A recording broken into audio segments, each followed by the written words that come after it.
Welcome back everyone. ये practice set number 13 है। Practice करेंगे इसमें हम करंट अफेयर्स के प्रश्नों पर ही, ठीक है। उसी के आगे से कंटिन्यू करेंगे जहाँ तक हो गया था कल करंट अफेयर्स के दिसंबर महीने की करंट अफेयर्स के 15 क्वेश्चन कंप्लीट हो गए थे। 15वां क्वेश्चन जो था वो कोपरा जलाशय से था, ठीक है। अब आ जाइए क्वेश्चन नंबर 16 पर। इस टेस्ट में हम 16 to 30, ठीक है, 16 से 30 प्रश्न, 16 से 30 नंबर तक, मतलब 15 प्रश्नों को देखेंगे तो अपने दिसंबर महीने के ये 30 प्रश्न कवर हो जाएंगे, ठीक है। कुछ और बनते हैं तो और देख लेंगे। बाकी इस टेस्ट सीरीज़ की प्लेलिस्ट बना रखी है, वहाँ पर आप टेस्ट नंबर 1 से लेकर नया टेस्ट आएगा, यानी कि 13वां नंबर का टेस्ट या फिर इसके आगे नंबर का टेस्ट, वहाँ तक पहुँच सकते हैं। वो फुल टेस्ट सीरीज से भी जुड़ सकते हैं, इसकी डिस्क्रिप्शन बॉक्स में डिटेल्स है। क्वेश्चन नंबर 1 है यहाँ पर, 12 दिसंबर 2025 को मेघालय के मुख्यमंत्री द्वारा उद्घाटित सॉयल लेक यानी मृदा झील किस जिले में स्थित है? मेघालय में सॉयल लेक या मृदा झील का उद्घाटन किया गया है मेघालय के मुख्यमंत्री के द्वारा। यह झील है मेघालय के पूर्वी गारो हिल्स में, ठीक है, पूर्वी गारो हिल्स जिले में। बी है इसका आंसर।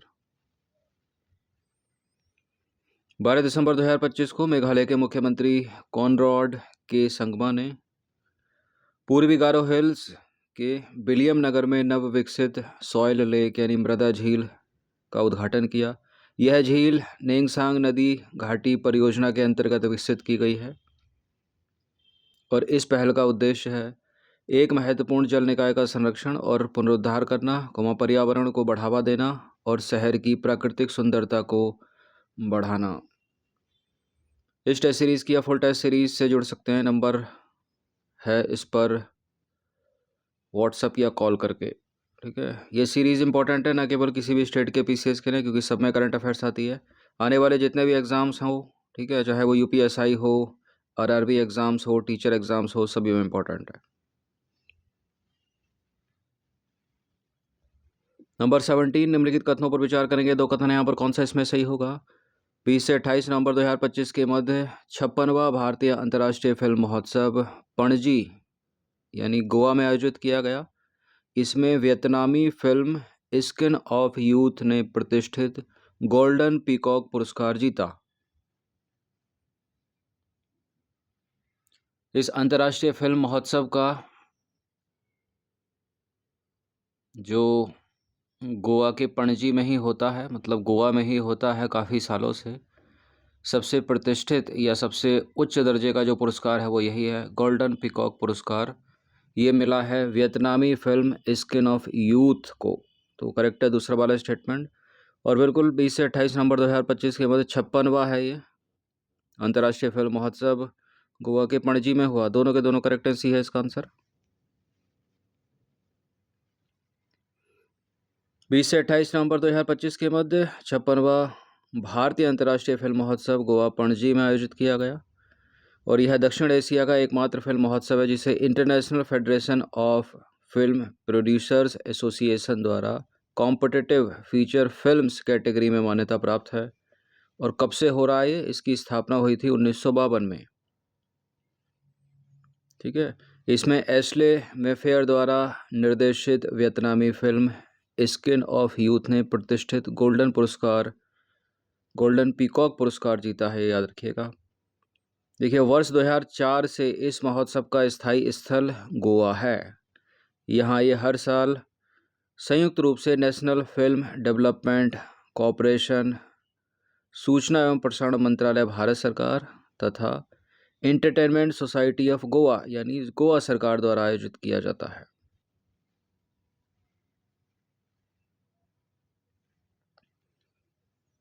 क्वेश्चन नंबर 18 पर है जी, 6 से 7 दिसंबर 2025 के बीच में विद्युत क्षेत्र में कृत्रिम बुद्धिमत्ता और मशीन लर्निंग आधारित समाधानों को प्रदर्शित करने वाला राष्ट्रीय सम्मेलन 2025 कहाँ आयोजित किया गया? कृत्रिम बुद्धिमत्ता यानी एआई, आर्टिफिशियल इंटेलिजेंस और मशीन लर्निंग आधारित समाधानों को प्रदर्शित करने वाला राष्ट्रीय सम्मेलन 2025 ये हुआ है भारत की राजधानी नई दिल्ली में, ठीक है, नई दिल्ली में हुआ ये भारत मंडपम में। और इस सम्मेलन का जो विषय था वो क्या था? स्मार्ट, कुशल और सतत विद्युत वितरण के लिए एआई का उपयोग, और इसे विद्युत मंत्रालय द्वारा आयोजित किया गया था। 25 दिसंबर 2025 तक भारत में कितने रामसर स्थल हैं? देखिए 94 थे नवंबर तक, 2 और जुड़ गए, कोपरा जलाशय और सिलीशेड झील, तो 96 है करंट पोजीशन। सी है इसका आंसर। रामसर स्थल या आर्द्रभूमि स्थल एक ही बात है। 25 दिसंबर 2025 तक, दिसंबर यानी इस महीने में भारत में कुल 96 रामसर स्थल हैं, जिसमें हाल ही में राजस्थान की सिलीसेड झील और छत्तीसगढ़ के कोपरा जलाशय को शामिल किया गया है, जिससे संख्या कितनी हो गई है? 96 हो गई है, 94 के बाद। भारत जो है वो एशिया में सबसे अधिक रामसर साइट्स वाला देश बन गया है। तमिलनाडु में सबसे अधिक 20 रामसर स्थल हैं, इसके बाद उत्तर प्रदेश में 10 रामसर स्थल हैं, और बिहार में भी 3 महत्वपूर्ण रामसर स्थल हो गए हैं।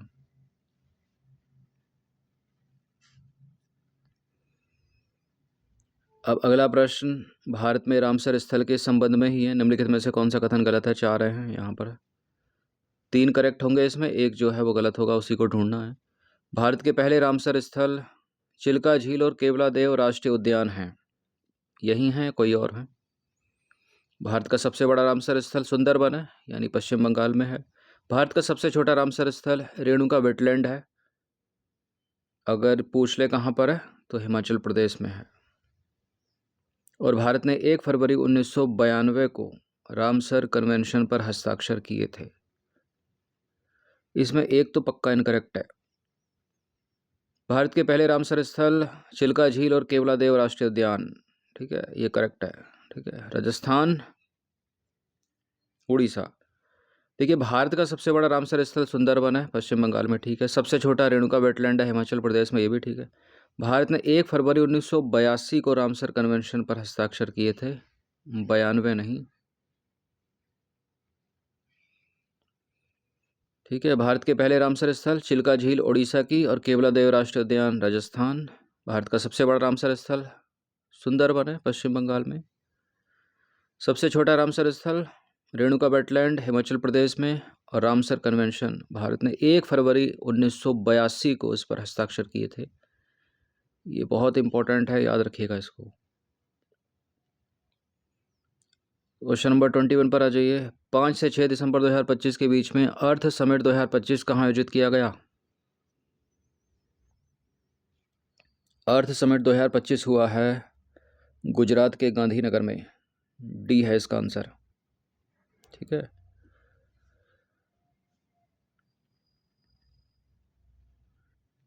देखिए 5 से 6 दिसंबर 2025 के बीच में अर्थ समिट 2025 गुजरात के गांधीनगर स्थित महात्मा मंदिर में आयोजित किया गया, जिसमें ग्रामीण नवाचार और अर्थव्यवस्था पर ध्यान केंद्रित किया गया।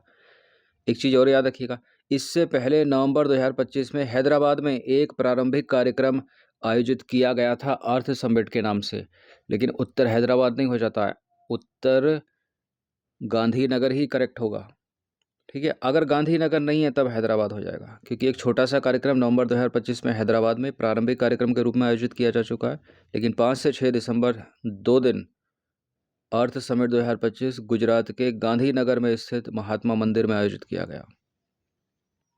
इसकी थीम यानी मुख्य विषय क्या था? Empowering rural innovation for global change. और केंद्रीय एवं सहकारिता मंत्री अमित शाह ने, यानी भारत के होम मिनिस्टर ने इसका उद्घाटन किया, अर्थ समिट 2025 गुजरात का गांधीनगर में। इस टेस्ट सीरीज़ की या फुल टेस्ट सीरीज से जुड़ सकते हैं, ये नंबर इस पर व्हाट्सअप या कॉल करके। पूरे साल के लिए मात्र 199 में। इतना कम इसलिए रखा ताकि सभी लोग इसको इजीली अफोर्ड कर सकें। नंबर 22, दिसंबर 2025 में पहला फीफा शांति पुरस्कार 2025 किसे प्रदान किया गया?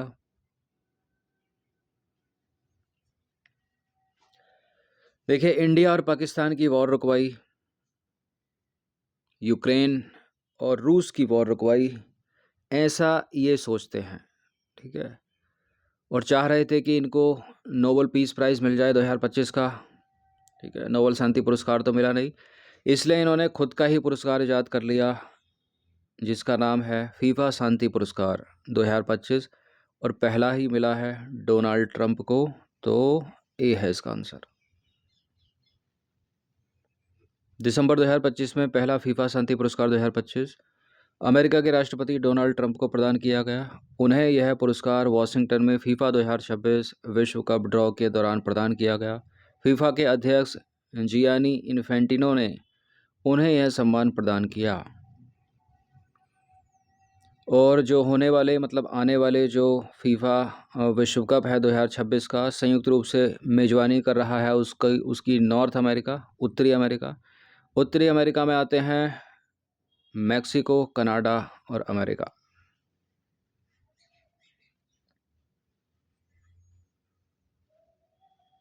23वां प्रश्न है, 3 से 7 दिसंबर 2025 के बीच में पाटन शिल्प और संस्कृति महोत्सव 2025 कहाँ आयोजित किया गया? ये हुआ है भारत के पड़ोसी देश नेपाल में, ठीक है। पाटन शिल्प और संस्कृति महोत्सव 2025 नेपाल में।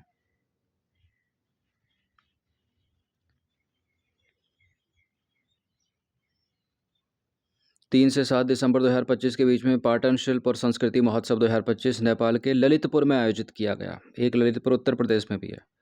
यह प्रदर्शनी ललितपुर और पाटन के नेपाल हस्तशिल्प महासंघ संग्रहालय ने संयुक्त रूप से आयोजित की। महोत्सव का उद्देश्य क्या है? नेपाली कला, संस्कृति और पारंपरिक हस्तशिल्प को प्रोत्साहन देना। क्वेश्चन नंबर 24 पर आ जाइए। 6 से 7 दिसंबर 2025 के मध्य पर्यावरण पर क्षेत्रीय सम्मेलन 2025 कहाँ आयोजित किया गया? पर्यावरण पर क्षेत्रीय सम्मेलन आयोजित किया गया है तमिलनाडु के चेन्नई में, ठीक है। ए है इसका आंसर। 6 से 7 दिसंबर 2025 के मध्य पर्यावरण पर क्षेत्रीय सम्मेलन 2025 राष्ट्रीय हरित अधिकरण यानी एनजीटी अंग्रेजी में नेशनल ग्रीन ट्रिब्यूनल की जोनल बेंच चेन्नई में आयोजित किया गया। चेन्नई का जो AQI है वर्तमान में 100 है, ठीक है। अच्छा, एनजीटी की जो मुख्य बेंच है मतलब इसका जो हेडक्वार्टर है वो कहाँ पर है? वो नई दिल्ली में है। एक आधा सम्मेलन यहाँ पर भी करा दे क्योंकि AQI 500 है यहाँ पर, ठीक है। वर्तमान में 380 440 इसी के बीच में है।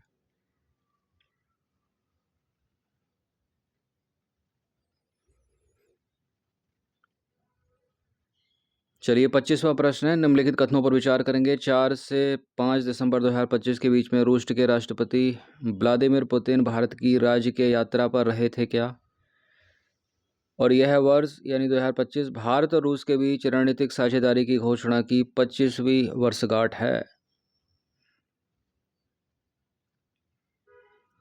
बिल्कुल आए तो थे ये, ठीक है। धुंध की राजधानी दिल्ली में 4 से 5 दिसंबर बिल्कुल करेक्ट है पहला स्टेटमेंट, और दूसरा वाला भी करेक्ट है। यह वर्ष भारत और रूस के बीच रणनीतिक साझेदारी की घोषणा 25वीं वर्षगांठ है ये इस साल। दोनों के दोनों करेक्ट हैं, सी है इसका आंसर। 4 से 5 दिसंबर 2025 के मध्य भारत के प्रधानमंत्री मोदी के निमंत्रण पर रूस के राष्ट्रपति व्लादिमीर पुतिन भारत की राजकीय यात्रा पर रहे, और यह वर्ष भारत और रूस के बीच रणनीतिक साझेदारी की घोषणा की 25वीं वर्षगांठ है। व्लादिमीर पुतिन भारत आए तो क्या क्या किया उन्होंने? भारत की राष्ट्रपति द्रौपदी मुर्मू से मुलाकात की। इस यात्रा के दौरान उन्होंने प्रधानमंत्री नरेंद्र मोदी के साथ वार्ता की। दोनों नेताओं ने नई दिल्ली में 23वें भारत रूस वार्षिक शिखर सम्मेलन में भाग लिया। दोनों ने किन्होंने? इन्होंने और इन्होंने।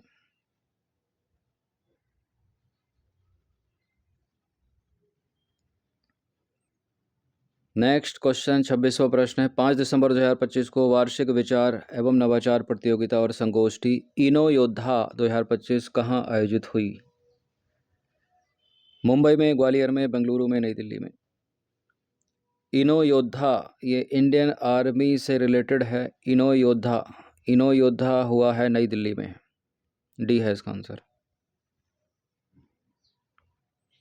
5 दिसंबर 2025 के 25 में वार्षिक विचार एवं नवाचार प्रतियोगिता और संगोष्ठी इनो योद्धा 2025 नई दिल्ली के मानेकशॉ सेंटर में आयोजित हुई। इनो योद्धा भारतीय सेना का एक वार्षिक कार्यक्रम है। एक अभ्यास है, अभ्यास हरिमऊ शक्ति। अभ्यास हरिमऊ शक्ति किन दो देशों के बीच होता है, वही अपने आप में इम्पोर्टेंट प्रश्न है, लेकिन यहाँ थोड़ा और टफ करके स्टेटमेंट वाइज बना दिया है। अभ्यास हरिमऊ शक्ति के संबंध में दो कथन है यहाँ पर। यह भारत और मलेशिया के बीच एक संयुक्त सैन्य अभ्यास है क्या? 5 से 18 दिसंबर 2025 के मध्य इस अभ्यास का 5वां संस्करण राजस्थान के महाजन फील्ड फायरिंग रेंज में आयोजित किया गया था क्या?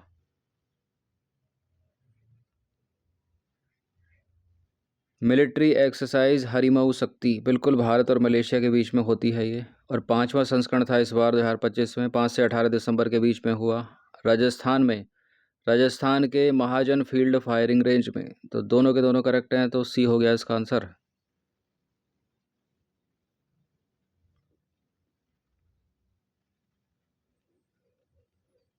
देखिए 5 से 18 दिसंबर 2025 के मध्य भारत मलेशिया के बीच संयुक्त सैन्य अभ्यास हरिमऊ शक्ति 2025 का 5वां संस्करण राजस्थान के महाजन फील्ड फायरिंग रेंज में आयोजित किया गया। इस अभ्यास का उद्देश्य आतंकवाद रोधी अभियानों के दौरान संयुक्त प्रतिक्रियाओं का समन्वय करना था। इसमें भारतीय दल का प्रतिनिधित्व किसने किया? मुख्यतः डोगरा रेजिमेंट की टुकड़ियों ने किया। जबकि मलेशिया पक्ष का प्रतिनिधित्व किसने किया? रॉयल मलेशियाई सेना की 25वीं बटालियन की टुकड़ियों ने किया। और इस अभ्यास की शुरुआत भारत और मलेशिया के बीच ये जो हरिमऊ शक्ति है कब से हो रहा है? 2012 से। एक और इम्पोर्टेंट प्रश्न है, 3 दिसंबर 2025 को 46वां खाड़ी सहयोग परिषद शिखर सम्मेलन 2025 कहाँ आयोजित किया गया? दोहा में, अबू धाबी में, मनामा में या तेहरान में? 46वां खाड़ी सहयोग परिषद शिखर सम्मेलन 2025 हुआ है मनामा में। कहाँ पर है ये मनामा? मनामा है बहरीन। 3 दिसंबर 2025 को 46वां खाड़ी सहयोग परिषद शिखर सम्मेलन, अंग्रेजी में 46 gulf cooperation council summit 2025 Manama में हुआ, यानी बहरीन में। इस अवसर पर वैश्विक नेताओं ने सखिर घोषणा पत्र को अपनाया और गहन राजनीति, सुरक्षा तथा आर्थिक एकीकरण के लिए अपनी प्रतिबद्धता दोहराई। ठीक है, सखिर डिक्लेरेशन का संबंध किससे है अगर पूछ ले तो? खाड़ी देशों से। देखिए इसमें Bahrain, Kuwait, Oman, Qatar, Saudi Arab और संयुक्त अरब अमीरात यानी यूएई के राष्ट्राध्यक्षों ने भाग लिया। थोड़ा सा हिस्ट्री इसकी देख लेते हैं। खाड़ी सहयोग परिषद यानी गल्फ कॉपरेशन काउंसिल के बारे में देख लेते हैं। यह एक क्षेत्रीय अंतर सरकारी संगठन है जिसमें सऊदी अरब, कुवैत, संयुक्त अरब अमीरात यानी यूएई, कतर, बहरीन और ओमान शामिल है। भारत इसमें शामिल नहीं है। इसकी स्थापना हुई थी 1981 में और इसका मुख्यालय है सऊदी अरब की राजधानी रियाद में। 29वां प्रश्न है, एशियाई विकास बैंक ने यानी एडीबी ने, एशियन डेवलपमेंट बैंक ने दिसंबर 2025 में भारत को प्रदान किए हैं कितने? $650 मिलियन के नीति आधारित ऋण का प्रमुख उद्देश्य क्या है? क्यों दिए हैं भारत को एडीबी ने इतने पैसे? क्या करेगा इतने पैसों का? वर्ष 2027 तक 10 मिलियन घरों में रूफटॉप सोलर स्थापना को बढ़ावा देना। ठीक है, बी है इसका आंसर। घरों के ऊपर ही लगाए जाएंगे सोलर पैनल। देखिए 2 दिसंबर 2025 को एशियाई विकास बैंक यानी एडीबी द्वारा भारत में रूफटॉप सोलर को बढ़ावा देने के लिए $650 मिलियन लगभग 5,780 करोड़ रुपए के नीति आधारित ऋण को मंजूरी प्रदान की है। उद्देश्य क्या है? वर्ष 2027 तक 10 मिलियन यानी 1 करोड़ घरों में रूफटॉप सोलर सिस्टम लगाना और स्वच्छ ऊर्जा पहुंचाना।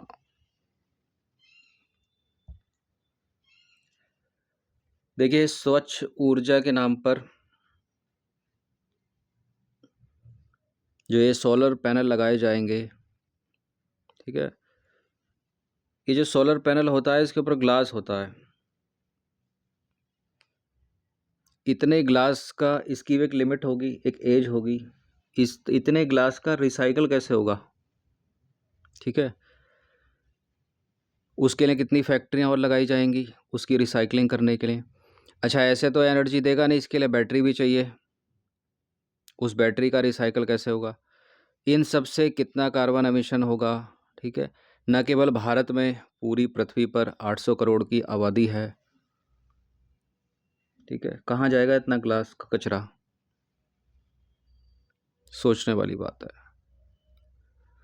यह वित्त पोषण भारत सरकार की प्रधानमंत्री सूर्य घर मुफ्त बिजली योजना को समर्थन देगा। देखिए, इस योजना के तहत 2 किलोवाट तक की प्रणाली पर 60% की सब्सिडी, 2 से 3 किलोवाट के अतिरिक्त भार पर 40% की सब्सिडी दी जाएगी। कम से कम 5000 लोगों को प्रशिक्षण दिया जाएगा, जिसमें 1500 महिलाएं शामिल होंगी। और क्या क्या है, ग्रीन जॉब्स सृजित करने, महिला सशक्तिकरण बढ़ाने और बिजली क्षेत्र की वित्तीय स्थिति मजबूत करने का लक्ष्य है,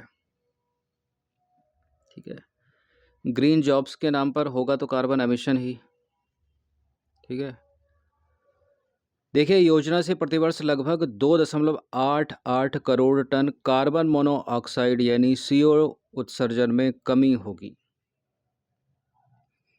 तो इन सब से केवल कार्बन मोनोऑक्साइड के उत्सर्जन में तो कमी हो रही है, और जबकि कार्बन मोनोऑक्साइड तो ग्रीन हाउस गैस भी नहीं है, ठीक है। सीधे तौर पर ग्रीन हाउस गैस तो है नहीं, सीधे तौर पर ग्रीन हाउस गैस तो CO2 है, कार्बन डाइऑक्साइड है, मीथेन है, नाइट्रस ऑक्साइड है, N2O, तो उनके बारे में कुछ नहीं है, यानी वो सब बढ़ने वाली हैं और केवल ये अकेली कम होगी बस।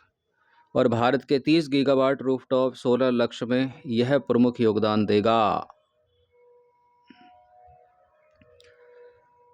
अब आ जाइए 30वां प्रश्न, अंतिम प्रश्न है। दिसंबर 2025 में किस भारतीय कंपनी को इंटरनेशनल चैम्बर ऑफ कॉमर्स और माइंड द ब्रिज द्वारा कॉरपोरेट स्टार्टअप स्टार्स 2025 की वैश्विक सूची में शामिल किया गया है? IOCL को, BPCL को, HPCL को, ONGC को?